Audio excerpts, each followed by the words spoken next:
सिर्फ इसलिए क्योंकि मैंने 48 साल की एक प्रेग्नेंट औरत को सहारा दे दिया था। मुझे क्या पता था कि वो औरत मुझसे ही चिपक जाएगी। वो कहने लगी कि हमारा बच्चा जल्द ही इस दुनिया में आने वाला है। पहले तो मुझे लगा कि वो मजाक कर रही है, लेकिन अगले ही दिन वो मेरे मोहल्ले तक पहुंच गई। हर दिन बिल्डिंग के नीचे खड़ी होकर मुझे अपना पति बुलाती थी। पड़ोसी मेरा मजाक उड़ाते, वाह भाई तेरी पसंद तो बड़ी तगड़ी है। ऐसी बूढ़ी औरत भी पसंद आ गई। मुझे लगा ये औरत दिमागी तौर पर बीमार है, इसलिए मैंने उसे इग्नोर करना ही बेहतर समझा। लेकिन ठीक 2 महीने बाद मेरी शादी के दिन वो अचानक 5 नवजात बच्चों को लेकर शादी में घुस आई और गुस्से में एडीएन टेस्ट रिपोर्ट मेरे मुंह पर फेंक दी।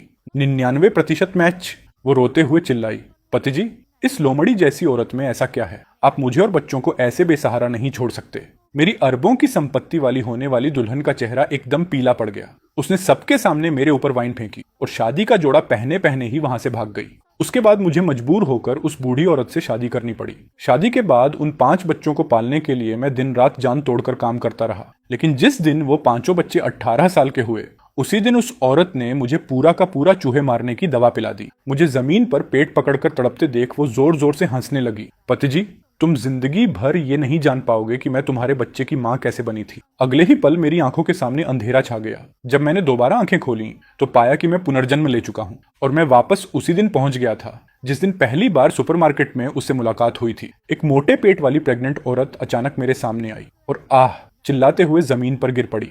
मैं तुरंत पहचान गया। पिछले जन्म में इसी दिन मैंने 48 साल की गर्भवती औरत वांग शुफेन को सहारा दिया था और उसी पल से मेरी जिंदगी नर्क बन गई थी। वो औरत मेरे पीछे पड़ गई थी, मेरे घर तक पहुंच गई थी, मेरी शादी बर्बाद कर दी थी और फिर पता नहीं कैसे मैं 5 बच्चों का बाप बन गया। मरने से ठीक पहले तक मैं यही सोचता रहा। मैंने उसे कभी छुआ तक नहीं था। फिर वो बच्चे मेरे कैसे हो सकते थे? अरे नौजवान, जल्दी जाओ और उसे उठाओ। पास खड़ी एक आंटी की आवाज ने मुझे वर्तमान में वापस खींच लिया। मैंने ध्यान से देखा और एक बात नोटिस की। वांग शुफेन आराम से शेल्फ पकड़कर खुद खड़ी हो सकती थी, लेकिन वो जानबूझकर मेरे सामने गिरी थी ताकि मैं उसे हाथ लगाऊं। क्या ऐसा हो सकता है कि बस शरीर का स्पर्श होते ही उसके पेट में पल रहा बच्चा किसी अजीब तरीके से मुझसे जुड़ जाए? ये सोचते ही मेरे पूरे शरीर में सिहरन दौड़ गई। पिछले जन्म के वो बदसूरत और मोटे बच्चे जो मुझे पापा बुलाते थे मेरी आंखों के सामने घूमने लगे। डर ने मुझे पूरी तरह घेर लिया। नहीं, मैं इस बार इतिहास दोहराने नहीं दूंगा। मैंने ऐसे दिखाया जैसे कुछ देखा ही नहीं। जल्दी से 2 सामान उठाए और मुड़कर चलने लगा। भीड़ तुरंत शोर मचाने लगी। अरे, गर्भवती औरत तुम्हारे पास गिरी है, तुम मदद भी नहीं करोगे? जरा भी इंसानियत नहीं है क्या? उठाओ उसे। अगर उसे कुछ हो गया तो जिम्मेदार तुम ही होगे। उनकी बातें सुनकर मैंने दांत भींच लिए। ऐसे ढोंगी लोग मैं पिछले जन्म में बहुत देख चुका था, लेकिन इस बार चाहे पूरी दुनिया मुझे गालियां दे, मैं बीच में नहीं पड़ूंगा। मैंने ठंडी आवाज में कहा, मैं उसे क्यों उठाऊं? क्या वो मेरे बच्चे की माँ है? फिर सबकी तरफ देखते हुए बोला, अगर आप लोग इतने दयालु हैं तो खुद जाकर उठाइए। एक बूढ़ा आदमी जिसने चश्मा पहन रखा था गुस्से से लाल हो गया। नौजवान, इतना पत्थर दिल मत बनो। वो प्रेग्नेंट है, अगर उसका गर्भपात हो गया तो?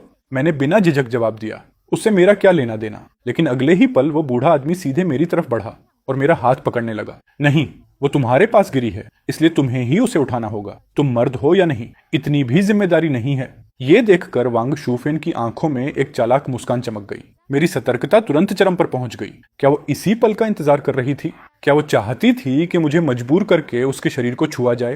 पिछले जन्म में चूहे की दवा से तड़पकर मरने का दृश्य फिर से मेरी आंखों के सामने आ गया। मैंने अब और देर नहीं की। दांत भींचकर तुरंत फैसला लिया। मैं लड़खड़ाने का नाटक करते हुए सीधे पास की शेल्फ से टकरा गया। धड़ाम! जोरदार आवाज के साथ मैं सिर पकड़कर जमीन पर गिर पड़ा।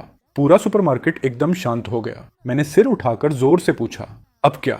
अब भी मुझसे उसे उठवाओगे? वांग शुफेन कुछ सेकंड तक हक्का बक्का खड़ी रही। फिर उसका चेहरा बदसूरत हो गया और वो खुद ही उठकर वहां से चली गई। मैंने राहत की सांस ली। लगता है ये तरीका काम कर गया। मैंने तब तक इंतजार किया जब तक वो सुपरमार्केट से बाहर नहीं निकल गई। फिर खुद उठा ताकि दोबारा उससे सामना न हो। मैंने कंपनी में लंबी छुट्टी की अर्जी डाल दी और जल्दी से सामान खरीदकर घर लौट आया। लेकिन मुझे क्या पता था, अगली सुबह जब मैं पार्सल लेने नीचे उतरा तो बिल्डिंग के गेट पर वही मोटा चेहरा मेरा इंतजार कर रहा था। वांग शुफेन, पति जी। मुझे देखते ही वो ऐसे दौड़ी जैसे डूबते को सहारा मिल गया हो। अपना बड़ा सा पेट संभालते हुए सीधे मेरी तरफ भागी। मैं डर के मारे पीला पड़ गया, मुड़कर भागा और पूरी स्पीड से सीढ़ियां चढ़ गया। लेकिन इससे भी ज्यादा डरावनी बात यह थी कि उस औरत ने हमारे मोहल्ले के गेट पर ही डेरा डाल लिया। उसने एक बड़ा सा बोर्ड बनवाया जिस पर लिखा था, हजारों मील दूर से अपने पति की तलाश में। उस पर मेरी फोटो भी चिपका दी गई थी। फिर वो रोज गेट पर बैठ जाती और हर आने जाने वाले से कहती, मेरा पति यहीं रहता है, बच्चा पैदा होने वाला है, लेकिन वो मुझे अपनाने को तैयार नहीं। बहुत से राहगीरों को उस पर तरस आ गया। कोई उसे खाना देता, कोई पानी। कुछ लोगों ने वीडियो बनाकर इंटरनेट पर भी डाल दिया। मेरी खिड़की से नीचे खड़ी उस घिनौनी औरत को देखकर मुझे इतना गुस्सा आया कि मन किया सीधे बिल्डिंग से कूद जाऊं। तभी अचानक फोन बजा। कॉल मेरी मंगेतर लिन यूवेई की थी। ये इंटरनेट पर जो वीडियो घूम रहा है वो क्या है? कौन सा वीडियो? खुद जाकर देख लो। क्या तुम्हारी कोई दूसरी औरत है? मैंने जल्दी से फोन खोला और देखा कि एक वीडियो वायरल हो चुका था। 48 साल की गर्भवती महिला का दर्द, बेवफा प्रेमी की बेरुखी। व्यूज पहले ही 1 लाख पार कर चुके थे। वीडियो में वांग शुफेन आंसुओं से भरे चेहरे के साथ कह रही थी, मेरा पति मुझे बूढ़ी और बदसूरत समझता है। मैं उसे दोष नहीं देती, बस इतना चाहती हूँ कि वो हमारे बच्चे को अपना ले। मैं यहीं उसका इंतजार करती रहूंगी। कमेंट सेक्शन गालियों से भरा पड़ा था। ऐसे कमीने को तो सजा मिलनी चाहिए। 48 साल की उम्र में प्रेग्नेंट होना कितना मुश्किल होता है। ये आदमी बिल्कुल बेदिल है। ऐसे मर्द को पुलिस के हवाले कर देना चाहिए। गुस्से से मेरे हाथ कांपने लगे। युवई, मेरी बात मानो, मैं उस औरत को बिल्कुल नहीं जानता। वो पागल है। अगर सच में ऐसा होता तो हमारी शादी। लेकिन दूसरी तरफ से सिर्फ कॉल कटने की आवाज आई। उसी समय रेजिडेंट ग्रुप में भी मेरा नाम लेकर लोग बातें करने लगे। बच्चा पैदा करके अब जिम्मेदारी से भाग रहा है। कटोरे में खाकर हांडी पर नजर रखने वाला आदमी है ये। क्या इसकी मंगेतर को पता है? ये सब बोलने वाला मेरा प्रेम प्रतिद्वंद्वी गोताऊ था। वो काफी समय से मेरी खूबसूरत और अमीर मंगेतर पर नजर लगाए बैठा था। अभी जो युवई मुझसे नाराज हुई थी उसमें जरूर इसी की भड़काने वाली बातें शामिल थीं। मैंने तुरंत मंगेतर को दोबारा फोन करके समझाना शुरू किया। युवई, मैं कसम खाता हूँ, अगर मैंने तुम्हें धोखा दिया हो तो मेरी मौत भी अच्छी ना हो। वो औरत पूरी तरह झूठ बोल रही है। मैंने उसे कभी छुआ तक नहीं। फिर उसके पेट का बच्चा मेरा कैसे हो सकता है? काफी समझाने के बाद मैं किसी तरह उसे थोड़ी देर के लिए शांत कर पाया, लेकिन मेरे दिल में खतरे की घंटी लगातार बज रही थी। मैं तो वांग शुफेन से बचने की पूरी कोशिश कर रहा था। फिर भी उसे इतना यकीन कैसे था कि उसके पेट का बच्चा मेरा ही है? जब बहुत सोचने पर भी जवाब नहीं मिला तो मैंने खुद पहल करने का फैसला किया। मैंने उसके पति की तलाश वाले बोर्ड पर लिखे नंबर पर कॉल कर दिया। वांग शुफेन, तुरंत यहाँ से निकल जाओ। मेरे घर के बाहर तमाशा मत बनाओ। अगर तुमने मेरे बारे में अफवाह फैलानी बंद नहीं की तो मैं मानहानि का केस कर दूंगा। फोन के दूसरी तरफ से उसकी चिपचिपी आवाज आई। पति जी, गुस्सा मत होइए। मैं तो बस चाहती हूँ कि आप हमारे बच्चे को देख लें। मेरे रोंगटे खड़े हो गए। कौन पति? अगर फिर से ऐसी बकवास की तो मैं पुलिस बुला लूंगा। मैंने गुस्से में फोन काट दिया। लेकिन 1 मिनट भी नहीं बीता था कि मेरे फोन पर एक वीडियो आ गया। मैंने वीडियो खोला। अगले ही पल मेरी आंखें फटी रह गईं। वीडियो में बेहद अश्लील और घिनौना दृश्य था। मेरा पेट मचल गया और मैं भागकर बाथरूम पहुंचा, जहां काफी देर तक उल्टी जैसा महसूस करता रहा। ये आखिर क्या बला है? मैंने इस बूढ़ी औरत के साथ ऐसा कब किया? लेकिन जब मैंने दोबारा वीडियो ध्यान से देखा तो उससे भी ज्यादा डरावनी बात सामने आई। वीडियो के कोने में रिकॉर्डिंग की तारीख लिखी थी, साल 1998। मैं पूरी तरह सुन्न पड़ गया। 1998 में तो मेरा जन्म भी नहीं हुआ था। फिर ये वीडियो आया कहां से? मैं अभी इसी पहेली में उलझा हुआ था कि दरवाजे पर जोर जोर से दस्तक होने लगी। पति जी, दरवाजा खोलो। मुझे पता है आप घर पर हो। बाहर से वांग शुफेन की उत्साहित आवाज आ रही थी। मैंने डोर आई से झांका। उसका मोटा चेहरा देखते ही मेरे अंदर का डर और बढ़ गया। ये औरत आखिर है कौन और वो वीडियो क्या था? दरवाजा पीटना बंद करो, मैं तुम्हें बिल्कुल नहीं जानता। बाहर से उसकी आत्मविश्वास भरी आवाज आई। आप मुझे कैसे नहीं जानते? हमारे पास तो वीडियो भी है। उसकी बात सुनकर मेरा सब्र टूट गया। मैंने तुरंत 110 पर पुलिस को फोन कर दिया। 10 मिनट बाद पुलिस मेरे घर पहुंच गई। ऑफिसर, यही औरत है। ये लगातार मुझे परेशान कर रही है। जैसे ही वांग शुफेन ने मुझे देखा उसकी आंखें चमक उठी। पति जी, आखिर आप बाहर आ ही गए। वो फिर मेरी तरफ झपटने लगी। मैं डरकर तुरंत पुलिस वालों के पीछे छिप गया। एक पुलिस अधिकारी ने सख्त आवाज में कहा, मैडम, ऐसा लग रहा है कि आप सचमुच लोगों को परेशान कर रही हैं। कृपया हमारे साथ थाने चलिए। लेकिन वांग शुफेन बिल्कुल भी घबराई नहीं। ऑफिसर, मैंने किससे परेशान किया है? मैं तो बस अपने पति को ढूंढ रही हूँ। क्या अपने पति को ढूंढना भी अपराध है? फिर उसने बेचारी बनने की एक्टिंग करते हुए आंखों में आंसू भर लिए। मैं तुरंत बोला, झूठ, मैं इसे बिल्कुल नहीं जानता। ये अपना पेट लेकर घूम रही है और सबको बता रही है कि मैं इसका पति हूँ। ये कहती है कि पेट में पल रहा बच्चा मेरा है। अब तो मेरी मंगेतर भी मुझसे रिश्ता तोड़ने वाली है। ये कम से कम चरित्र हनन और बदनामी तो है ही। आप लोग इसे ऐसे नहीं छोड़ सकते। जैसे ही पुलिस उसके पास पहुंची, वांग शुफेन ने अचानक अपना पेट पकड़ लिया। उसका चेहरा सफेद पड़ गया और वो भागने लगी। लेकिन नीचे पहले से मौजूद दूसरे पुलिस वालों ने उसे पकड़ लिया। थाने पहुंचने के बाद वांग शुफेन को पूछताछ कक्ष में ले जाया गया और मैंने वो रहस्यमयी वीडियो पुलिस को सौंप दिया। ऑफिसर, मेरा जन्म 1999 में हुआ था। मैं 1998 में इसके साथ संबंध कैसे बना सकता हूँ? और ऊपर से वीडियो भी रिकॉर्ड हो गया। ये कहकर मैंने उसी नंबर पर कॉल लगाया जिससे वीडियो भेजा गया था। अगले ही पल पूछताछ कक्ष के अंदर वांग शुफेन का फोन बज उठा। वो वीडियो उसी ने भेजा था। अब इसमें कोई शक नहीं था। इस औरत में जरूर कोई बहुत बड़ा राज छिपा हुआ था। पूछताछ कर रहा पुलिस अफसर भौहें सिकोड़कर बोला, ये वीडियो आखिर है क्या? वांग शुफेन ठंडी हंसी हंस पड़ी।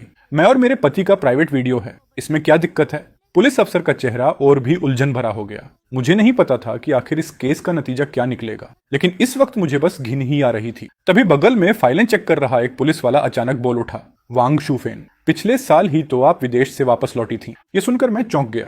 क्या वांग शूफेन विदेश भी रह चुकी थी? वांग शूफेन कुर्सी पर आराम से बैठी थी। उसके चेहरे पर जरा भी घबराहट नहीं थी, बल्कि हल्की सी जीत वाली मुस्कान थी। ऑफिसर, मुझसे पूछताछ करके समय बर्बाद मत की। मुझे पता है कि अभी मैं जो भी कहूँ आप लोग यकीन नहीं करेंगे, लेकिन जब मेरा बच्चा पैदा हो जाएगा और डीएनए टेस्ट होगा तब सब सच सामने आ जाएगा। आप लोग मुझ पर भरोसा नहीं करते तो कोई बात नहीं, लेकिन क्या साइंस पर भी भरोसा नहीं करेंगे?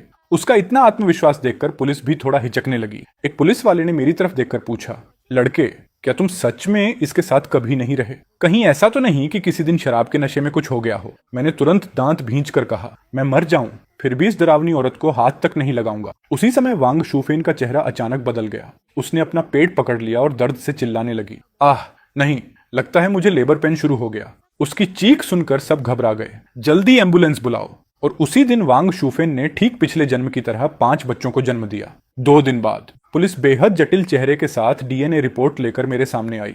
मेडिकल जांच के मुताबिक ये 5 बच्चे वास्तव में तुम्हारे ही हैं। रिपोर्ट पर साफ लिखा था 99.99% मैच। पुष्टि होती है कि चेन वेई 5 बच्चों का जैविक पिता है। एक पल में मेरा दिमाग सुन्न पड़ गया, पूरा शरीर पत्थर जैसा हो गया। ये कैसे हो सकता है? मैंने तो हर संभव कोशिश की थी कि उसे छू भी ना पाऊं। फिर उसके पेट का बच्चा आखिर मेरा कैसे हो गया? मैं अभी सदमे में ही था कि दरवाजा खुला। लिन युवेई काले ऑफिस सूट में अंदर आई। उसका चेहरा बर्फ की तरह ठंडा था। वो बिना कुछ बोले मेरे सामने आई और चटाक, एक जोरदार थप्पड़ मेरे चेहरे पर पड़ा। मैंने सच में तुम्हें गलत समझा था। उसकी आवाज बर्फ जैसी ठंडी थी। युवेई, मेरी बात सुनो, मुझे समझाने दो। मैंने सच में समझाने की जरूरत नहीं है। उसने मेरी बात बीच में ही काट दी। डीएनए रिपोर्ट सामने रखी है, अब तुम और क्या सफाई दोगे? मैं आज से हमारी शादी रद्द करती हूँ और आज के बाद हम कभी नहीं मिलेंगे। मैं अपने सारे रिश्तों और संपर्कों का इस्तेमाल करूंगी ताकि तुम जिन्हाई शहर में टिक भी ना सको। ये कहकर वो मुड़ी और बिना पीछे देखे चली गई। मैं उसके पीछे भागना चाहता था, लेकिन पुलिस ने मुझे रोक लिया। मिस्टर चेन, अब जब तुम बच्चों के पिता साबित हो चुके हो तो तुम्हें अपनी जिम्मेदारी निभानी चाहिए। मैंने उनकी बातों पर ध्यान ही नहीं दिया, बस युवेई की दूर जाती हुई पीठ को देखता रहा। दिल ऐसा लग रहा था जैसे कोई चाकू से काट रहा हो। पिछले जन्म का वही दुस्वप्न फिर से शुरू हो चुका था। थाने से बाहर निकलने के बाद मैं बिल्कुल खोया हुआ था। रिपोर्ट साफ साफ मेरे सामने थी। युवेई भी मुझे छोड़कर जा चुकी थी। अब पूरी दुनिया मुझे ऐसा घटिया आदमी समझ रही थी जिसने गर्भवती औरत को धोखा दिया। लेकिन सच्चाई ये थी कि मैंने वांग शूफेन को कभी छुआ तक नहीं था। घर लौटकर मैंने खुद को कमरे में बंद कर लिया। मैंने ठान लिया, मर जाऊंगा लेकिन उस घिनौनी औरत के सामने कभी सिर नहीं झुकाऊंगा। लोग जो चाहे कहें, सच्चा इंसान बदनामी से नहीं डरता। लेकिन सिर्फ 2 दिन बाद नीचे सड़क से लाउडस्पीकर की तेज आवाज आने लगी। मैंने खिड़की से झांक कर देखा और गुस्से से लगभग खून थूक देता। वांग शूफेन 5 नवजात बच्चों को लेकर सड़क के बीचों बीच बैठी हुई थी। वो जोर जोर से चिल्ला रही थी, लोगों जरा देखिए, मेरे पति ने मुझे और मेरे बच्चों को छोड़ दिया है। उसने दूसरी औरत चुन ली और हमें मरने के लिए छोड़ दिया। अगर ऐसा ही है तो हम माँ बच्चे सब मर जाते हैं। उसकी बात खत्म होते ही भीड़ भड़क उठी। ये आदमी कितना निर्दयी है। 5 बच्चे हैं, कोई अपने बच्चों को ऐसे छोड़ता है क्या? डीएनए रिपोर्ट भी आ चुकी है, अब भी नाटक कर रहा है। मेरा फोन पागलों की तरह बजने लगा और सबसे ज्यादा मुझे तोड़ने वाली बात यह थी कि लिन युवेई का भी फोन आया। हम दोनों के बीच जो भी हो, लेकिन वो 5 बच्चे मासूम हैं। तुम अपने ही बच्चों के साथ ऐसा कैसे कर सकते हो? फोन पकड़ते हुए मेरे हाथ कांपने लगे। युवेई, मैं कसम खाता हूं, वो बच्चे सच में मेरे नहीं हैं। इस हालत में भी तुम झूठ बोल रहे हो। तुमने मुझे बहुत निराश किया है। ये कहकर उसने फोन काट दिया। अगले कुछ घंटों तक मेरा फोन लगातार बजता रहा। रिश्तेदार, दोस्त, सहकर्मी, पड़ोसी सब मुझे कोस रहे थे। मैं लगभग पागल होने की कगार पर पहुंच गया था। तभी अचानक मेरे दिमाग में एक ख्याल कौंधा। अगर साइंस साबित कर रही है कि वो बच्चे मेरे हैं, अगर पूरी दुनिया वांग शूफेन की बात पर यकीन कर रही है, तो जरूर इसके पीछे कोई बड़ा राज छिपा है, जैसे कोई जादू या बेहद चालाक ट्रिक। जरूर कोई ऐसा खेल चल रहा था जिसके बारे में मुझे पता नहीं था। मैंने तुरंत इंटरनेट खोला और इलाके की सबसे मशहूर प्राइवेट डिटेक्टिव एजेंसी ढूंढी। नंबर मिलते ही मैंने कॉल लगा दिया। क्या ये मिंगयुआन इन्वेस्टिगेशन ऑफिस है? जी सर, बताइए, हम आपकी क्या मदद कर सकते हैं? मैंने बिना देर किए कहा, मुझे एक इंसान की पूरी जांच करवानी है। कृपया वांग शूफेन की पूरी बैकग्राउंड, उसका अतीत, उसकी गतिविधियां, उसका काम, सब कुछ पता लगाइए। जितनी ज्यादा डिटेल होगी उतना बेहतर होगा। आप चिंता मत कीजिए, हम पूरी कोशिश करेंगे आपकी मदद करने की, लेकिन पहले हमें पूरी स्थिति विस्तार से बताइए। मैंने पूरी कहानी शुरू से आखिर तक डिटेल में सुना दी। फोन के दूसरी तरफ कुछ सेकंड तक सन्नाटा रहा। फिर डिटेक्टिव बोला, मिस्टर चेन, आपका मामला सच में बहुत असामान्य है। हम तुरंत जांच शुरू करते हैं। फोन कटने के बाद पहली बार मुझे उम्मीद की एक हल्की किरण दिखाई दी। शायद अब सच सामने आने वाला था। 3 दिन बाद प्राइवेट डिटेक्टिव लियू मिंग का फोन आया। मिस्टर चेन, वांग शुफेन के पेट में पल रहे बच्चे का आपसे क्या संबंध है? इस बारे में हमारी जांच में बड़ी प्रगति हुई है। फोन ज्यादा देर नहीं चला, लेकिन कॉल खत्म होते ही मैं वहीं जड़ होकर खड़ा रह गया, क्योंकि जो सच सामने आया था वो मेरी कल्पना से भी ज्यादा चौंकाने वाला था। मैं अभी खुद को संभाल भी नहीं पाया था कि बाहर से जोर जोर से दरवाजा पीटने की आवाज आने लगी। चेन वेई, बाहर निकल हरामखोर। मैंने डोर आई से झांका। बाहर काफी सारे लोग जमा थे। उनके बीच सबसे आगे मेरा प्रेम प्रतिद्वंद्वी गुओ ताओ खड़ा था। उसके साथ कुछ तमाशबीन और कई इंटरनेट ब्लॉगर भी थे। बेवफा आदमी, बाहर निकल। तेरे 5 बच्चे दूध के लिए तरस रहे हैं। अब भी छिपेगा? मर्द कहलाने लायक है तू? बीवी और बच्चों को सड़क पर छोड़ दिया। ये घरेलू हिंसा है, कानूनन अपराध है। बाहर से आती गुस्से भरी आवाजें सुनकर मैं हल्का सा मुस्कुराया। इन लोगों को दूसरों के खून से बने बन खाकर मजा आता था, लेकिन अब मुझे डर नहीं लग रहा था। मैंने सीधे दरवाजा खोल दिया। क्या है? इतना शोर क्यों मचा रखा है? अगर हद पार की तो पुलिस बुलाकर गैर कानूनी घुसपैठ का केस कर दूंगा। गुओ ताओ ने जमीन पर थूकते हुए कहा। अपने बच्चों को छोड़कर भाग रहा है और ऊपर से पुलिस की धमकी दे रहा है। अभी हमारे साथ चल और अपनी बीवी बच्चों को घर ले जा। कुछ लोग मुझे पकड़कर खींचने लगे। मैंने झटके से हाथ छुड़ा लिया। छोड़ो, मैं खुद चल सकता हूँ। सब हैरान रह गए। उन्हें उम्मीद नहीं थी कि मैं इतनी आसानी से मान जाऊंगा। गुओ ताओ हंस पड़ा। यही ठीक है, बहन वांग तुम्हारा इंतजार कर रही है। मैंने उसकी बात का जवाब नहीं दिया। मेरे दिमाग में सिर्फ डिटेक्टिव की बताई हुई बातें घूम रही थीं। कुछ देर बाद हम लोग उस लॉज पर पहुंचे जहां वांग शुफेन ठहरी हुई थी। जैसे ही मैंने दरवाजा खोला, वांग शुफेन की आंखें चमक उठी। वो खुशी से लगभग उछल पड़ी। पति जी, आखिर आप आ ही गए। वो बाहें फैलाकर मेरी तरफ झपटी। मैं डरकर तुरंत पीछे हट गया। मुझे हाथ मत लगाना। चेन वेई, तू अपनी बीवी से ऐसा व्यवहार करता है? गुओ ताओ ने गुस्से में मुझे लात मार दी। मैं पलटकर जवाब देने ही वाला था कि बाहर से हाई हील्स की आवाज सुनाई दी। मैंने मुड़कर देखा। लिन युवेई सफेद ड्रेस पहनकर अंदर आई, लेकिन उसका चेहरा पहले से काफी कमजोर और थका हुआ लग रहा था। उसे देखकर मेरे दिल में दर्द उठा। तभी गुओ ताओ मेरे सामने आकर खड़ा हो गया। चेन वेई, तू अभी भी नहीं समझा? पीछे खड़ी बहन वांग तेरी पत्नी है। झूले में पड़े ये 5 बच्चे तेरे अपने बच्चे हैं। तुझे अपनी फैमिली की कद्र नहीं, लेकिन दिन रात किसी और की गर्लफ्रेंड के सपने देखता रहता है। किसी और की गर्लफ्रेंड मतलब मेरी मंगेतर? सबसे ज्यादा चौंकाने वाली बात यह थी कि लिन युवेई ने उसे रोका तक नहीं। गुओ ताओ, युवेई की तरफ देखते हुए मैं कुछ कहना चाहता था, लेकिन उसने मुझे ठंडी नजर से देखा। तुमने मुझे बहुत निराश किया है। हाल ही में मैं और गुओ ताओ एक दूसरे को समझने की कोशिश कर रहे हैं। ये सुनकर गुओ ताओ का चेहरा खुशी से खिल उठा।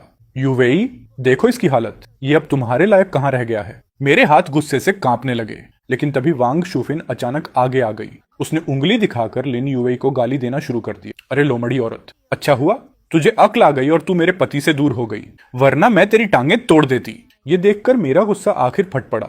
मैं जोर से चिल्लाया, बस बहुत हो गया। मुझे सिर्फ 3 दिन दो।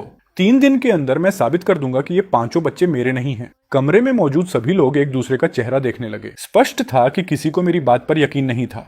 देखो इस कमीने को, इतने सबूतों के बाद भी झूठ बोल रहा है। डीएनए रिपोर्ट सामने पड़ी है। लेकिन उसी समय मैंने देखा, वांग शुफेन की आंखों में पहली बार घबराहट की झलक दिखाई दी। ऐसी घबराहट जो मैंने पहले कभी नहीं देखी थी। मैं अपनी बात कहकर तुरंत वहां से निकल गया। अजीब बात यह थी कि इस बार वांग शुफेन मेरे पीछे नहीं आई। वो बस वहीं खड़ी रही और मुझे जाते हुए देखती रही। घर पहुंचकर मैंने फोन खोला। इंटरनेट पूरी तरह फट चुका था। एक वीडियो वायरल हो चुका था। 48 साल की महिला ने 5 बच्चों को जन्म दिया। असली पिता निकला 20 साल का युवक। वीडियो 10 लाख व्यूज पार कर चुका था। कमेंट सेक्शन गालियों से भरा पड़ा था। ऐसे कचरे को सड़क पर ट्रक कुचल देना चाहिए।